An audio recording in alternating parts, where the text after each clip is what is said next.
What if you could become a better person, not by working harder, but by taking one small step a day? And not because you're a bad person now, but because there's something inside you that's ready for more. How to Be a Better Person gives you one tiny step a day you can take to be the person you want to be. My mission? To help you live your best life. Hello, and welcome to How to Be a Better Person. I'm Kate, your host. Today is Wellness Wednesday on the podcast, and today I want to talk about eating meat, or specifically, eating a little bit less of it. Just to clarify, I am a meat eater, and everyone in my family is a meat eater. I am not here to poo-poo it or tell you should really be a vegetarian or a vegan. I'm only suggesting that you consider making more of your meals each week meat-free. Why? Well, meat products have larger carbon footprints per calorie than grains or vegetable products. Turns out it takes a lot of energy to convert plants to animal protein. Also, animals raised for food emit a lot of methane from their manure, and methane is a greenhouse gas. Plus, conventionally raised farm animals are given grains that aren't those animals' natural diet, and then they're confined into small spaces. So they have upset stomachs, and then they're packed in tight together, and they tend to get sick a lot. So farmers give them antibiotics and hormones to keep them healthy and growing quickly. Those aren't good for us or the environment or the animals. Again, raising animals for meat isn't inherently bad. Having grazing animals can be a lot better for soil health than trying to irrigate land to grow crops, for example. It's just that the vast majority of meat consumed in America is raised in a conventional way without grazing. It's possible to eat meat that has been raised in a sustainable way. You can find grass-fed meat and chicken at the grocery store more and more, and you can certainly find them at your local farmer's market. The issue is, the meat from these pastured animals costs more money and they aren't always widely available. So it's a good idea for all of us to eat less conventionally raised meat and to improve the quality of the meat we do eat. When you vote with your dollars and buy sustainably raised meat, you encourage those farmers to keep going.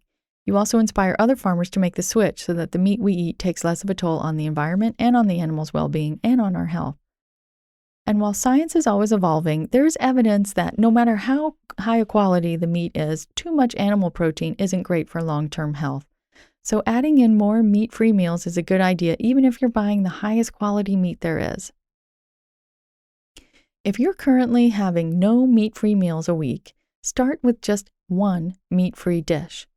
I'm trying to get us up to 3 meat-free meals a week in my house.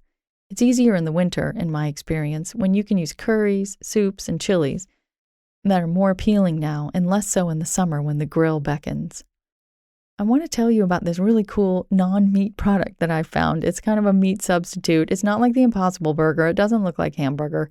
It's called Quorn, and it's spelled Quorn. I am not getting paid anything to tell you this. I am just a fan.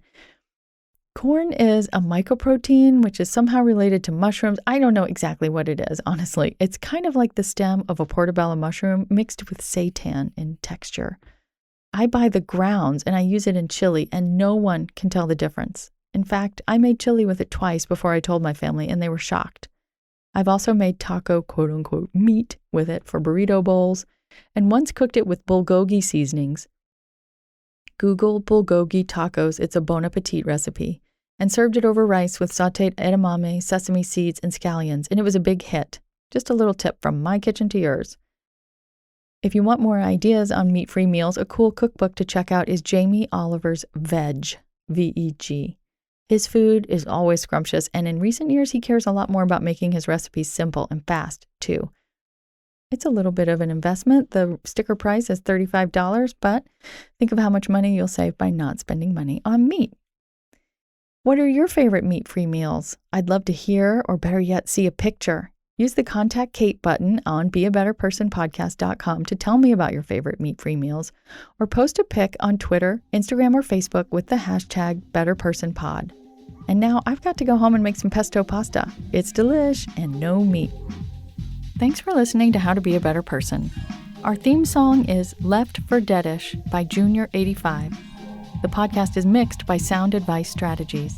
If you liked what you heard in this episode, share it with someone you think would like it too. Your voice matters. Also, How to Be a Better Person has an official newsletter that sends the past 7 episodes, a sneak peek of the week ahead, and one well-chosen meme to your inbox every Saturday morning. Sign up at beabetterpersonpodcast.com and click on Get Podcast News. I also love to hear from listeners. I mean, I love it. Send me an email by clicking on the Contact Kate button at beabetterpersonpodcast.com. Tweet me at Kate Han, Katehan, or find me on Instagram at Kate Hanley Author. I look forward to connecting with you. This podcast is part of the Sound Advice FM network. Sound Advice FM, women's voices amplified.